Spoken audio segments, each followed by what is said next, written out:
That squishing and tearing sound you may have heard recently was Square Enix putting their hooks back into me. These days, it's not uncommon to hear of an ambitious new MMORPG failing just a couple years or a single year or less after its initial release. Final Fantasy XI, on the other hand, has been going strong enough to justify a brand new expansion, and with this release, an all-inclusive bundle pack, just a couple months shy of the game's 11th birthday.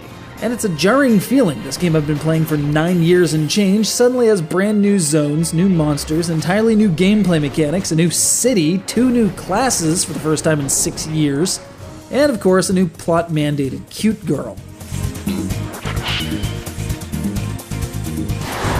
After traipsing all over the Middle Lands, Ottergon, and various alternate dimensions and timelines, it's time to head westward to the nation of Adoulin, a regular boomtown coming to grips with its impending overpopulation. Sure, there's a massive expanse of wilds just a bit further west, but the land doesn't take kindly to these development efforts. In fact, said wilds are almost sentient and mercilessly brutal to all intruders. Thus, Adoulin's opened its gates to any explorers interested in beating nature into submission, with the promise of cash and prizes to those successful in the colonization effort. Thus, murder hobos abound, destroying wildlife willy-nilly in new co-op events called Reeves, which fittingly is from an old Scottish word meaning to rob or plunder.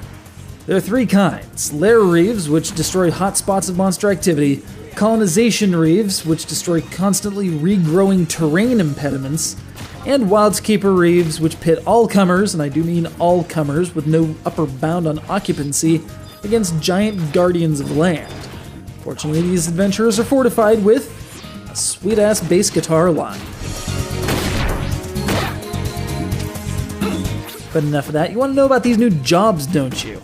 Well, buckle up for support and kinda tanking. Geomancers are area effect distributing support mages who can have 2 effects going simultaneously, one local to their own body and one local to a big glowy sphere thing they can cast on an enemy or another character. These effects can buff, but their greatest benefits are in debuffing, as geomantic effects are constant within a given area instead of having to be cast on a mob and potentially resisted.